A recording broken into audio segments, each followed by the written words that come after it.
नमस्कार जी। मैं डॉक्टर शैलेंद्र कुमार सिंह, राजकीय महाविद्यालय भतरोज खान, अल्मोड़ा, उत्तराखंड। आज का हमारा अर्थशास्त्र के अंतर्गत समष्टि अर्थशास्त्र में मौद्रिक नीति और विकासशील अर्थव्यवस्था के संदर्भ में व्याख्यान है। मौद्रिक नीति वास्तव में केंद्रीय बैंक द्वारा जारी की जाने वाली एक प्रकार की नीति है, जिसमें केंद्रीय बैंक मुद्रा की मात्रा में वृद्धि या कमी के द्वारा, दूसरे शब्दों में, जब केंद्रीय बैंक अपने साख नीति के द्वारा अर्थव्यवस्था में आर्थिक लक्ष्यों को हासिल करने का प्रयत्न करती है, तो इस नीति को हम वास्तव में मौद्रिक नीति कहते हैं।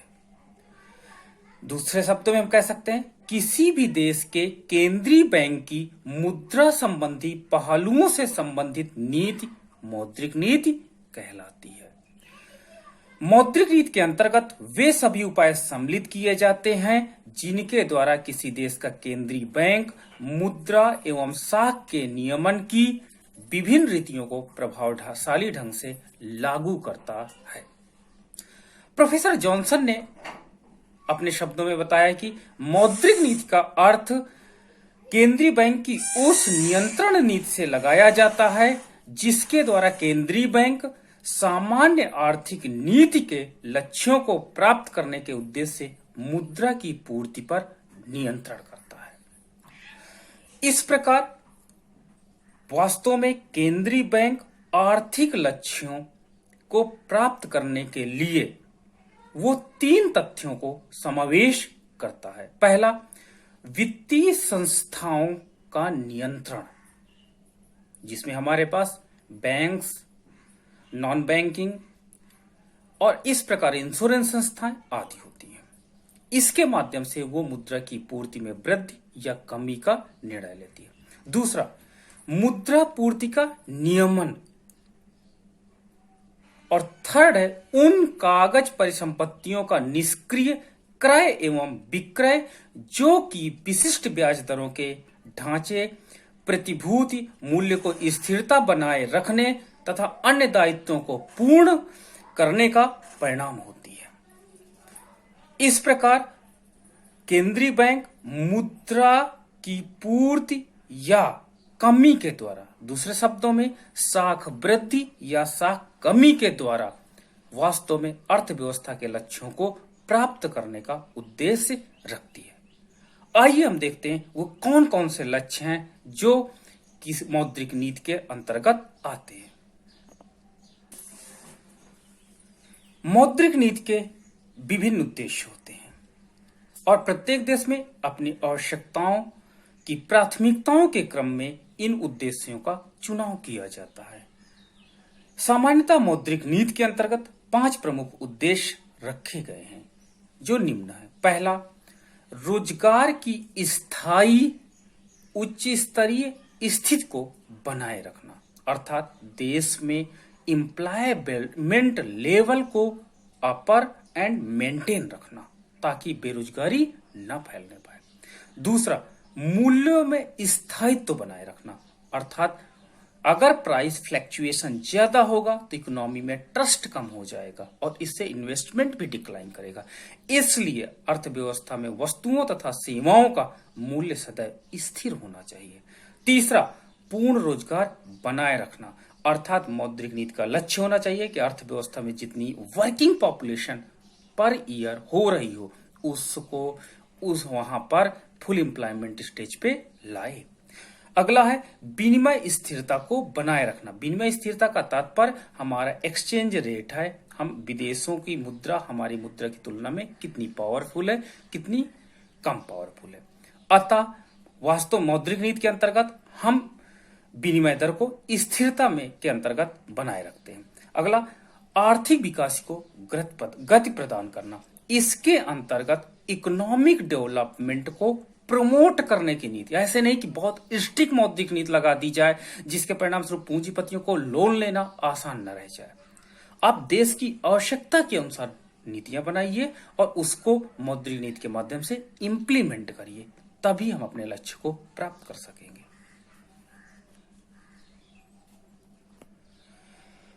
मौद्रिक नीति और आर्थिक विकास को लेकर के अर्थशास्त्रियों में दो प्रकार के मतभेद हैं। प्रथम प्रकार के अर्थशास्त्री कहते हैं कि वास्तव में मौद्रिक नीति के माध्यम से आर्थिक विकास नहीं किया जा सकता। वहीं दूसरे अर्थशास्त्रियों का ग्रुप यह कहता है कि वास्तव में आर्थिक विकास मौद्रिक नीतियों के माध्यम से ही हासिल किया जा सकता है। इस प्रकार दोनों मतभेद अलग अलग हैं। हम द्वितीय मतभेद पर विचार करते हैं कि किस प्रकार वास्तव में मौद्रिक नीति आर्थिक विकास को प्रमोट करती है। प्रोफेसर हैबरलर ने कहा था कि एक उपयुक्त मौद्रिक नीति आर्थिक विकास को सहारा देती है, किंतु स्वयं विकास का कारक नहीं हो सकती है।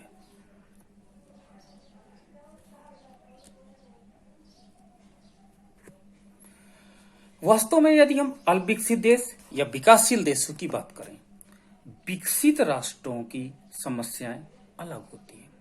वहां पर हम फुल एम्प्लॉयमेंट स्टेज पे जा चुके होते हैं, उस फुल एम्प्लॉयमेंट स्टेज को मेंटेन रखना होता है, जबकि विकासशील अर्थव्यवस्था की समस्या फुल एम्प्लॉयमेंट की ओर अग्रसर होना होता है। इस प्रकार अल्पविकसित देशों के लक्ष्य अलग होते हैं और विकसित देशों के लक्ष्य अलग होते हैं। कभी भी हमको विकसित देश के लक्ष्यों को विकासशील देशों के लक्ष्यों के साथ मैच नहीं कराना चाहिए। अल्पविकसित देशों की संरचना विकसित देशों की संरचना से सर्वथा भिन्न होती है। इसी कारण से दोनों देशों के लिए समान मौद्रिक नीति न अपनाकर अलग अलग मौद्रिक नीति अपनाई जानी चाहिए। विकसित देशों की में मौद्रिक नीति का प्रमुख कार्य अर्थव्यवस्था में स्थिरता को प्रदान करना होता है, जबकि विकासशील देशों में स्थिरता के साथ साथ विकास करना इसका लक्ष्य होता है। अल्पविकसित देशों की मौद्रिक नीति के प्रमुख उद्देश्य निम्नलिखित हैं। पहला, मौद्रिक नीति एवं पूंजी निर्माण। अल्पविकसित देशों में वास्तव में पूंजी की आवश्यकता बहुत अधिक होती है। लोगों की बचतों का स्तर बहुत कम होता है, लोगों का उपभोग का स्तर बहुत ज्यादा होता है। मौद्रिक नीति का लक्ष्य ये होना चाहिए कि अर्थव्यवस्था में बचत ज्यादा प्रोत्साहित हो, अर्थात ब्याज की दरें बचतों में अधिक होना चाहिए। पूंजी निर्माण के लिए ब्याज की दरें कम होनी चाहिए। वहीं दूसरी तरफ पूंजी निर्माण के लिए सरकार को खुद आगे आना चाहिए। बचतों को प्रोत्साहित करने के लिए स्कीम्स चलानी चाहिए। सरकार बॉन्ड के माध्यम से, किसान बचत पत्र के माध्यम से लोगों की बचत को हस्तांतरित करे, उनको बड़े बड़े परियोजनाओं में लगाने चाहिए। इससे अर्थव्यवस्था में तेजी से पूंजी का निर्माण होगा और अर्थव्यवस्था में फुल एम्प्लॉयमेंट स्टेज को भी प्राप्त किया जा सकता है। वहीं वित्तीय संस्थाओं का विकास, लोगों में आदत नहीं होती बैंकिंग की, लोग अपने पास मनी रहते हैं, जो पैसा अपने पास वो रखते हैं साल भर, वो वास्तव में डीएक्टिवेट मनी होती है, जिसका इकोनॉमी में कोई रोल नहीं होता है। सरकार को चाहिए कि प्रत्येक व्यक्ति अपनी अपनी पूंजी को लेकर के आए, सरकार के पास रखे, सरकार उसको एक्टिवेट फॉर्म में कर दे, जिससे इकोनॉमिक डेवलपमेंट तेजी से हो सके। इसलिए एक डेवलपिंग कंट्री में वास्तव में फाइनेंशियल इंस्टीट्यूट का विकसित होना बहुत अनिवार्य है। सरकार को चाहिए एलआईसी या अन्य बचत परियोजनाओं के माध्यम से जो भी पूंजी इकट्ठा हो, उस पूंजी को वास्तव में सामाजिक संरचना के विकास में लगाना चाहिए, जिसके परिणाम स्वरूप देश का आर्थिक ढांचा सुदृढ़ होगा, आधारभूत संरचना मजबूत होगी, जिसके परिणाम स्वरूप उद्योगों को वास्तव में मितव्यताएं प्राप्त होंगी और पूंजीपति ज्यादा से ज्यादा मात्रा में निवेश करने के लिए आतुर होंगे। इसी साथ साथ लचीली मौद्रिक नीति के परिणाम स्वरूप इकोनॉमिक एक्टिविटी प्रमोट होगी, लेकिन इसका नियमन आवश्यक हो जाता है, नहीं तो वास्तव में मूल्य में फ्लक्चुएशन बहुत तेजी से दिखाई पड़ता है। हम मौद्रिक नीति के अंतर्गत दो प्रकार के वास्तव में मौद्रिक नियंत्रण के कारक देख सकते हैं। एक है परिमाणात्मक मुद्रा की मात्रा को प्रतिबंधित करके। दूसरा गुणात्मक, जब अर्थव्यवस्था में प्रत्यक्ष रूप से हम मॉनेटरी पॉलिसी के अंतर्गत इंटरफेयर करते हैं तो बैंक रेट, रेपो रेट आदि में वृद्धि या कमी के माध्यम से मौद्रिक नीति बनाते हैं। लेकिन जब अर्थव्यवस्था में मुद्रा की मात्रा कम करनी नहीं होती है, क्योंकि अगर मुद्रा की मात्रा कम होगी तो लोगों की परचेजिंग पावर कम हो जाएगी, जब परचेजिंग पावर कम होगी तो क्रय शक्ति कम हो जाएगी, क्रय शक्ति कम होगी तो डिमांड कम हो जाएगी, जब डिमांड कम होगी तो एग्रीगेट डिमांड नीचे की ओर शिफ्ट करेगी, परिणाम स्वरूप इकोनॉमी में इनकम और एम्प्लॉयमेंट दोनों डिक्लाइन करेगा। इसलिए मौद्रिक नीति कभी कभी हमें ऐसी एक्सेप्ट करनी पड़ती है जब अर्थव्यवस्था में मुद्रा की मात्रा में परिवर्तन ना किया जाए बल्कि मौद्रिक नीति के माध्यम से आर्थिक लक्ष्यों को प्राप्त किया जाए, तो वहां पर गुणात्मक साख नियंत्रण को अपनाना होता है। गुणात्मक साख नियंत्रण का सीधा तात्पर्य यह होता है कि जब अर्थव्यवस्था में मुद्रा की मात्रा को कम किए बिना मुद्रा प्रवाह की दिशा को मोड़ दिया जाए, उसे हम गुणात्मक साख नियंत्रण कहते हैं। मान लीजिए बैंक, अधिकतर कमर्शियल बैंक क्या करते हैं, पूंजीपतियों को लोन ज्यादा देते हैं, किसानों को लोन कम देते हैं। क्यों? क्योंकि किसानों के पास रिटर्निंग पावर कम होती है, पूंजीपतियों के पास रिटर्निंग पावर अच्छी होती है कि उनका बेनिफिट पर मंथ होता है, जिससे वो पेमेंट ईएमआई आसानी से कर सकते हैं। लेकिन देश में यदि किसानों की कंडीशन बुरी हो जाएगी तो अर्थव्यवस्था की कंडीशन भी बुरी हो सकती है। यहां पर मुद्रा की मात्रा की दिशा को बदलना है, इसलिए सरकार डायरेक्शन जारी करती है कि केवल 50% लोन ही आप व्यापारियों को देंगे, बाकी 50% का लोन आपको किसानों को देना अनिवार्य होगा। अब देखिए यहां पर 50% का लेयर बांध दिया गया। ये 50% का लेयर बांधने का तात्पर्य है गुणात्मक साख नियंत्रण, यानी ये 50% मनी का फ्लो अब एग्रीकल्चर सेक्टर की तरफ जाएगा, किसानों की तरफ जाएगा, जिससे किसानों को सस्ते ब्याज पर लोन मिल जाएगा। परिणाम स्वरूप वो एग्रीकल्चर सेक्टर में अच्छा का क्रॉपिंग करेंगे, पशुपालन में अच्छा करेंगे, मछली पालन में अच्छा करेंगे। परिणाम स्वरूप देश में प्राइमरी सेक्टर तेजी से डेवलपमेंट होगा। इसलिए सरकार क्या करती है कि सरकार गुणात्मक साख नियंत्रण का सहारा लेती है, उसके माध्यम से मनी की दिशा को, डायरेक्शन को या फ्लो को डिटरमाइन करती है कि कौन से सेक्टर में आवश्यक है, लेकिन उसमें अन्य इंस्टीट्यूट नहीं इंटरेस्ट ले रहे हैं। अतः सरकार मौद्रिक नीति के माध्यम से उस सेक्टर को भी डेवलपमेंट करने का प्रयास करती है।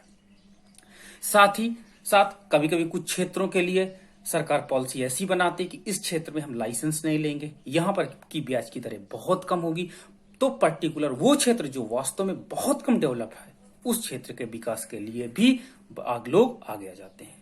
तीसरी बात होती है कि जो हमारे यहाँ weaker section of the society है, जैसे मजदूर हैं, विधवा हैं, विकलांग हैं, ये व्यक्तियों की आय बहुत कम होती है।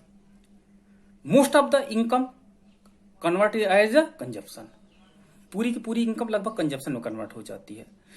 If he have the propensity to saving, यदि उनके पास वास्तव में दक्षता है सेविंग करने की, तो मार्केट में ब्याज की दर की कमी के कारण वो इंटरेस्टेड नहीं होते हैं।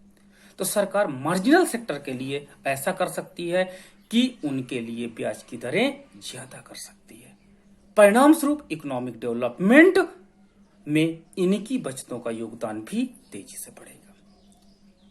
साथ ही साथ जेंडर बेस्ड डेवलपमेंट भी हो सकता है। अभी अभी हमने देखा कि वास्तव में डाकघरों में एक 10 साल तक की यदि गर्ल्स है तो उसके नाम का अकाउंट खुलाइए और उससे बचते प्रमोट करेंगे। इसको जेंडर बेसिस सेविंग कह सकते हैं, जिससे इकोनॉमिक डेवलपमेंट में जेंडर का रोल भी इंपॉर्टेंट है, जेंडर भी डेवलपमेंट होगा और उसके साथ ही साथ इकोनॉमिक डेवलपमेंट में वो पैसा आसानी से यूज हो सकता है।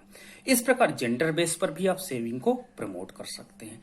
आप मार्जिनल कंडीशन के बेस पे भी इकोनॉमी को प्रमोट कर सकते हैं। इस प्रकार मौद्रिक नीति अपने लक्ष्यों को विभिन्न माध्यम से, साख नियंत्रण के माध्यम से पा सकती है। अतः मौद्रिक लक्ष्य विकासशील देशों के लिए बहुत इंपॉर्टेंट हो जाती है। धन्यवाद।